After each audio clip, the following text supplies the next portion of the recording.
नमस्कार, मैं हूं सत्येंद्र व्यंजन। जनचौक अपडेट में आपका स्वागत है। ऑल ब्लस्टर्स लिटिल सब्सटेंस, ये एक अंग्रेजी का मुहावरा है। अगर इसे हम लोग हिंदी में अनुवाद करें तो इसका कुछ इस रूप में किया जाता है कि ऐसे बादल जो बहुत ज़्यादा गरजते हैं लेकिन थोड़ा बहुत ही बरसते हैं। ये मुहावरा याद आया डोनाल्ड ट्रंप, जो अब अमेरिका के 2 हफ्तों से राष्ट्रपति हैं, उनके व्यवहार को देखते हुए। उन्होंने पिछले 2 हफ्तों में और ख़ासकर पिछले 3-4 दिन में जिस तरह के फैसले लिए, फिर उस पर डील किया और फिर फैसलों को टाल दिया, पोस्टपोन कर दिया, तो उससे ये समझना बहुत मुश्किल हो रहा है कि अंततः उन्हें या अमेरिका को हासिल क्या हुआ।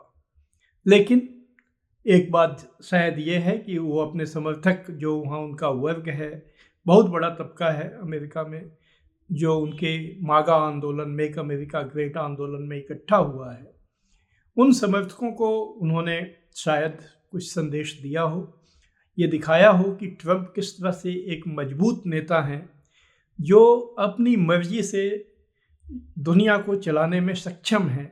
और इस तरह अमेरिका की जो ताकत, दुनिया पर जो उसका प्रभाव है, इन्फ्लुएंस है, जो धीरे धीरे सिकुड़ता गया है, क्षीण होता गया है, वो उसको पुनर्स्थापित कर रहे हैं। अब ये बातें ये मैं कह रहा हूँ, अगर आप पिछले कुछ दिनों की घटनाओं का जिक्र करें, घटनाओं पर आप नज़र डालें। राष्ट्रपति बनते ही डोनाल्ड ट्रंप ने, जैसा कि उनका वादा था, कि वो देश में जो अवैध आव्रजक हैं, जो लोग बाहर से आए हुए हैं अवैध ढंग से, उनको वो तुरंत निकाल देंगे। उन्होंने निकालने की शुरुआत कर दी और सबसे पहले जो लैटिन अमेरिकी देश हैं उस पर उन्होंने उनके जो वहाँ से आए हुए लोग हैं उन पर निशाना साधा। उन्होंने प्लेन में, ऐसे विमानों में जिनमें सामान ले जाया जाता है, जो कार्गो फ्लाइट्स होती हैं, वैसी फ़्लाइट्स में लोगों को भर के अलग अलग देशों में भेजना शुरू कर दिया। उन्होंने ब्राज़ील भेजा, ब्राज़ील ने उन्हें स्वीकार कर लिया। हालांकि वहाँ पर ये बाद में वहाँ की मीडिया ने रिपोर्ट की, सरकार ने भी कहा कि जिस ढंग से उन्हें भेजा गया, हथकड़ी पहनाकर, और पूरा जो यात्रा का समय था उन्हें एक, जैसे कि कहीं भेड़ बकरियों को ठूस देते हैं, उस तरह से ठूस कर लाया गया। ये मानव अधिकारों का हनन है और ब्राज़ील इसको डिसअप्रूव करता है, नापसंद करता है। लेकिन ब्राज़ील ने कोई जवाबी कदम नहीं उठाया, लेकिन 2 देशों ने उठाया। और ये देश, एक तो बिल्कुल अमेरिका का जो इमीडिएट पड़ोसी है मेक्सिको। जब मेक्सिको में वो प्लेन गया तो वहाँ की सरकार ने उसे अपनी ज़मीन पे उतरने नहीं दिया, नतीजतन उस प्लेन को वापस आना पड़ा। और दूसरा देश है कोलंबिया, उसकी बात हम लोग बाद में करेंगे। जब मेक्सिको ने ये सख्त रुख अपनाया तो उससे डोनाल्ड ट्रंप काफ़ी नाराज़ हुए और उन्होंने कहा कि मैं तुरंत मेक्सिको के ऊपर ये टैरिफ यानी आयात शुल्क लगा दूंगा। वहाँ से जो सामान अमेरिका में आता है उसके ऊपर 25% टैक्स लगा दिया जाएगा, कस्टम ड्यूटी लगा दिया जाएगा। और लगे हाथ उन्होंने कनाडा को, जिसके ऊपर भी वो लगातार अटैक करते रहे हैं, यह कहते रहे हैं कि कनाडा को चाहिए कि वो अमेरिका का एक 51वां राज्य बन जाए, क्योंकि कनाडा का कोई मतलब नहीं है, वो अमेरिका के ऊपर निर्भर है। तो वो अगर अमेरिका में शामिल हो जाता है तो फिर वो काफ़ी आराम से रह सकता है। हालांकि कनाडा में कोई भी देश जो है, इससे ऐसी बातों से उसके स्वाभिमान पे चोट होती है। कनाडा में पक्ष के लीडर हों, प्रधानमंत्री हों या विपक्ष के नेता हों, उन्होंने सिरे से इस बात को ठुकराया। तो उन्होंने कनाडा के ऊपर भी 25% का टैरिफ लगा दिया। टैरिफ, उन्होंने कहा कि ये सारी जो ये शुल्क हैं, ये आने वाले गुरुवार यानी कि 6 फरवरी से लागू होंगे। जाहिर है इसका काफ़ी असर हुआ, क्योंकि कनाडा और मेक्सिको दोनों की अर्थव्यवस्थाएं बहुत ही निकटता से अमेरिका से जुड़ी हुई हैं। इसका एक 30 साल पुराना इतिहास है, जब NAFTA, north America free trade agreement हुआ था, जिसके तहत ये तीनों अर्थव्यवस्थाएं जुड़ गई थी। हालांकि जब डोनाल्ड ट्रंप अपने पहले कार्यकाल में थे तो उन्होंने कनाडा और मेक्सिको को मजबूर किया था कि वो ये जो समझौता है इसकी शर्तों पर फिर से बातचीत करें, और फिर से बातचीत करके अमेरिका के अनुकूल जो शर्तें थी वो उन्होंने मनवाई थी। अपने इस कार्यकाल में अब उस समझौते को भी वो नहीं मान रहे हैं और कह रहे हैं कि इसमें भी नहीं, दो बातें हैं। एक तो ये दोनों देश अपने यहाँ से अवैध लोगों को हमारे यहाँ भेजते हैं, दूसरा फेंटानिल एक मादक पदार्थ होता है जो लोग नशे के लिए खाते हैं। इन दोनों देशों से फेंटानिल की तस्करी होती है और ये बहाना बनाकर, ये बात कह के उन्होंने दोनों देशों पर टैरिफ लगा दिया।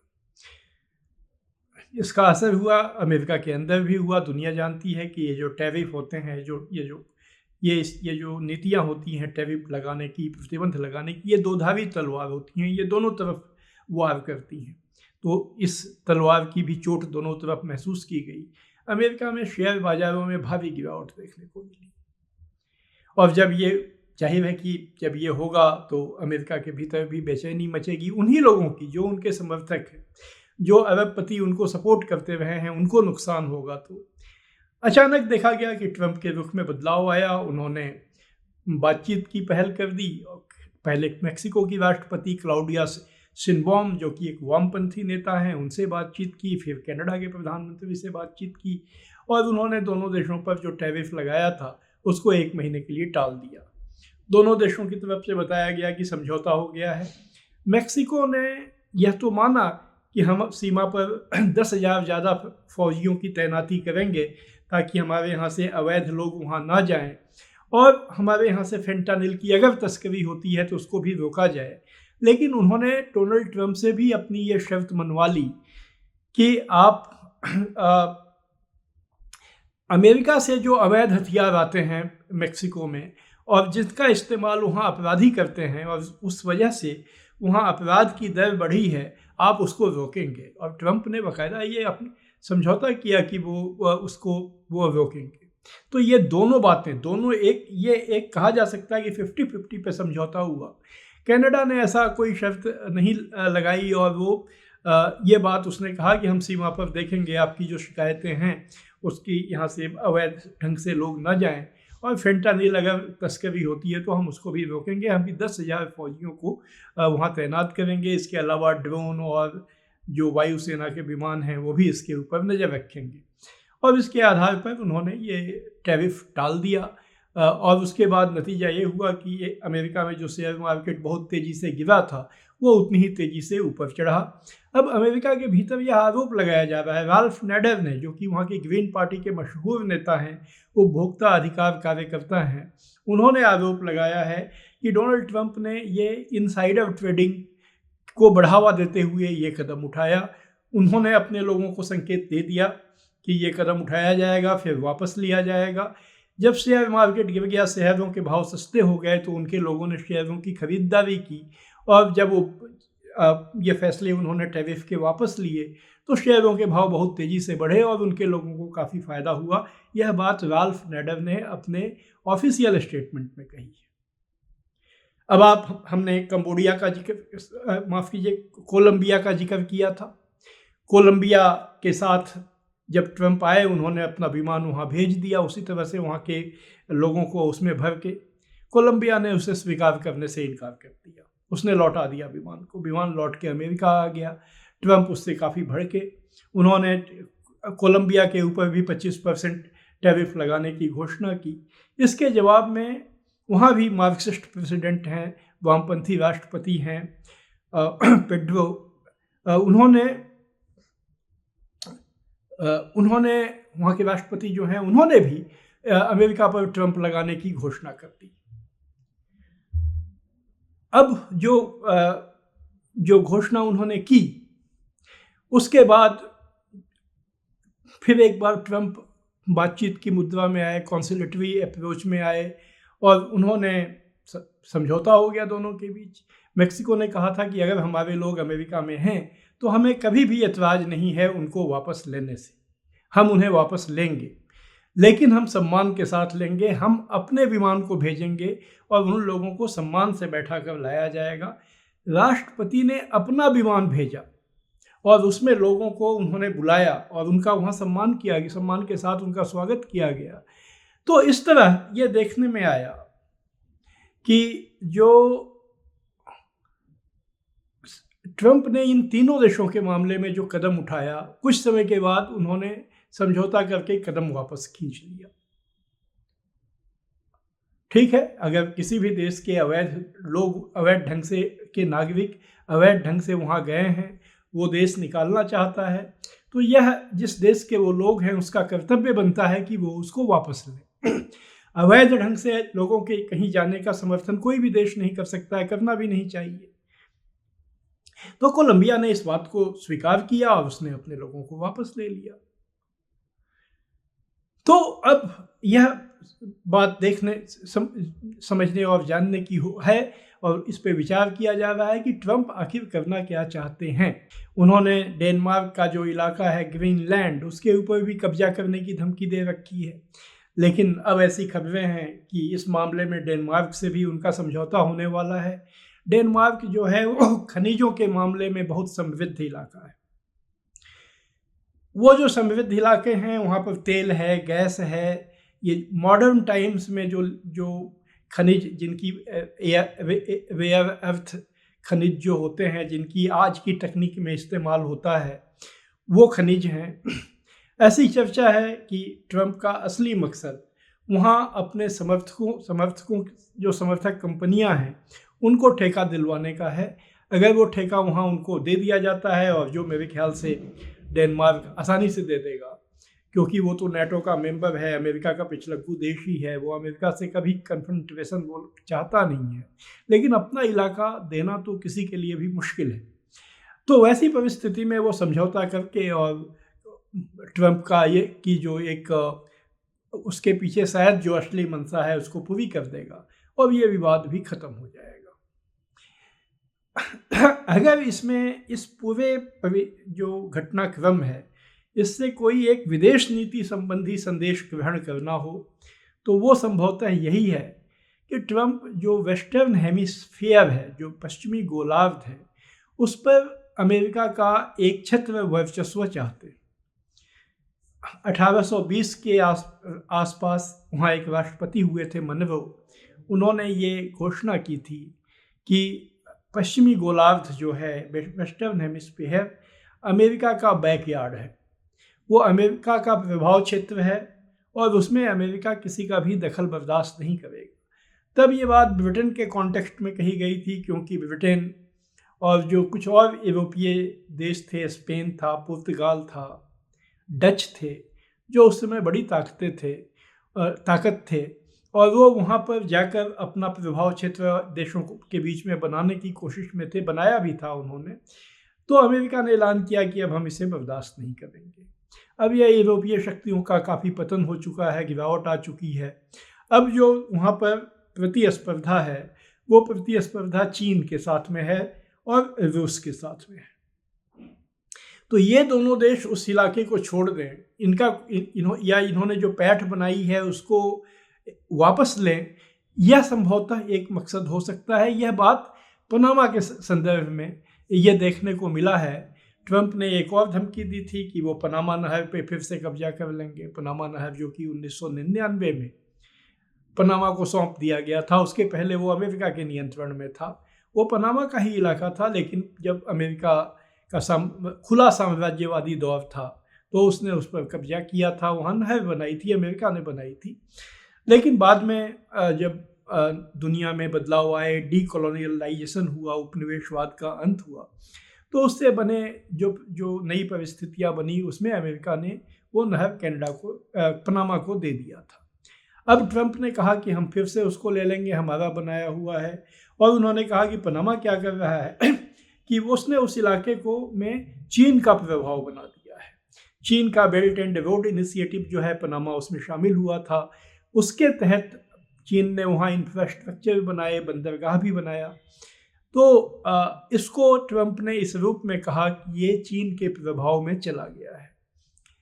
अब ये जो ट्रंप एडमिनिस्ट्रेशन के विदेश मंत्री हैं मार्को रूबियो, उन्होंने अपनी पहली यात्रा जो अ, जो दक्षिण अमेरिकी देश और सेंट्रल अमेरिकी देश हैं, मध्य अमेरिकी देश हैं, वहाँ की है। अब वहाँ वो सबसे पहले उसमें पनामा गए। पनामा में जाकर उन्होंने, खबर तो ये आई कि उन्होंने काफ़ी धमकी भरे लहजे में बात की, और पनामा में एक दक्षिणपंथी राष्ट्रपति हैं, वो इनके सामने झुक गए। उन्होंने ये समझौता, इन्हें आश्वासन दिया है कि पनामा जल्द ही बेल्ट एंड रोड इस समझौते से बाहर निकल जाएगा, उसकी अवधि जब पूरी होगी तो उसको वो रिन्यू नहीं करेगा। अगर इस वादे पर पनामा कायम रहता है तो जाहिर है इसे ट्रंप की कामयाबी माना जाएगा, क्योंकि जो उनका मकसद है वेस्टर्न हेमिस्फेयर में, पश्चिमी गोलार्ध में पूरी तरह अमेरिका का दबदबा बनाना, और ये जो ताकतें हैं चीन या रूस जैसी ऐसी ताकतें जो जिनके उदय की वजह से अमेरिका का वर्चस्व दुनिया में घटा है, उनको, उनके प्रभाव को वहाँ ख़त्म करना, तो उसमें उन्हें कामयाबी मिल जाएगी। लेकिन ये ऐसा नहीं है कि उस पूरे इलाके में कर देना इतना आसान है। उस इलाके में बहुत सारे देश बेल्ट एंड रोड इनिशिएटिव का पार्ट हैं। उनके चीन के साथ में खासकर और रूस के साथ भी गहरे संबंध बने हैं। क्या उन सभी देशों को, और ख़ासकर जहां वामपंथी सरकारें हैं, उन सरकारों को भी ट्रंप एडमिनिस्ट्रेशन झुकाने में सफल रहेगा? इस सवाल पर हम लोग जो अनुमान लगा सकते हैं वो यही लगा सकते हैं कि ये बहुत आसान नहीं है। संभव और असंभव के अर्थ में तो अभी बात करना ठीक नहीं होगा। तो ये चीज़ें अभी पहले 2 हफ्तों में जो ट्रंप की घोषणाएं रहीं, जो उन्होंने कदम उठाए, कदम को वापस लिया, ये सारी चीज़ें यह क्या संकेत देती हैं? इस सिलसिले में हम लोग उनके घरेलू फैसले को भी ले सकते हैं। अभी परसों ये खबर बड़ी चर्चित हुई कि ट्रंप एडमिनिस्ट्रेशन ने USAID नाम की जो एजेंसी है, जो CIA के साथ मिल के काम करती है, और उसकी बदनामी ये रही है कि दुनिया भर में वो जो ऐसी सरकारें जो अमेरिका के मन मुताबिक नहीं चलती हैं, उनके खिलाफ मदद के नाम पर उनकी जो सरकार विरोधी NGOs हैं, सरकार विरोधी शक्तियां हैं, उनको वो मदद देती हैं, पैसे की मदद देती हैं, और उनके माध्यम से वो वहाँ उस सरकार को कमज़ोर करने और कई बार सरकारों को बदलने में भी काफ़ी वो काम करती रही है। उसकी कई मिसाल है, जॉर्जिया से लेकर यूक्रेन तक, और बहुत से देश हैं एशिया में, अफ्रीका में, लैटिन अमेरिका में, जहाँ USAID की ये भूमिका रही है। तो परसों ये खबर आई कि ट्रंप ने USAID को बंद कर दिया है। उसके कर्मचारियों को कह दिया गया है कि वो अपने दफ्तर को छोड़कर चले जाएं। लेकिन आज सुबह सुबह हम लोगों ने अमेरिका के विदेश मंत्रालय, जिसके तहत ये एजेंसी काम करती है, उसका बयान देखा, जिसमें कहा गया कि प्रेसिडेंट ट्रंप ने इसके कामों की समीक्षा करने के लिए विदेश मंत्री रूबियो को कहा है, और उसमें ये बयान में कहा गया है कि इसकी समीक्षा करने के बाद ये एजेंसी अमेरिकी हितों को पूरा करने के मकसद से भटक गई थी। ये अमेरिका और जो ट्रंप की नीति है अमेरिका फर्स्ट, उसके मुताबिक ये काम करे, यह सुनिश्चित करने के बाद इस एजेंसी को फिर से सक्रिय किया जाएगा। तो यह भी एक तरह की कदम वापसी। तो कुल मिलाकर ये देखने में आ रहा है कि ट्रंप का जो ब्लस्टर है, उनका जो गरजना है, उसमें उतने ज़्यादा बारिश होने की गुंजाइश नहीं है। वो एक कुछ मैसेज देना चाहते हैं, वो एक यह दिखाना चाहते हैं संभवतः कि अमेरिका जैसे चाहेगा दुनिया को चलाएगा। लेकिन यह बात जब अभी ये तो वो कोलंबिया और मेक्सिको के मामले में भी साबित नहीं कर पाए, वहाँ से जब वो बाहर निकलेंगे और यूरोप होते हुए एशिया की तरफ आएंगे, तो उनकी पहल का क्या अंजाम होगा, इस पर नज़र रहेगी। फिलहाल इतना ही। हम फिर उन घटनाओं पर नज़र रखेंगे और उनका विश्लेषण लेकर आपके पास आएंगे। आज आप सबको मेरा नमस्कार।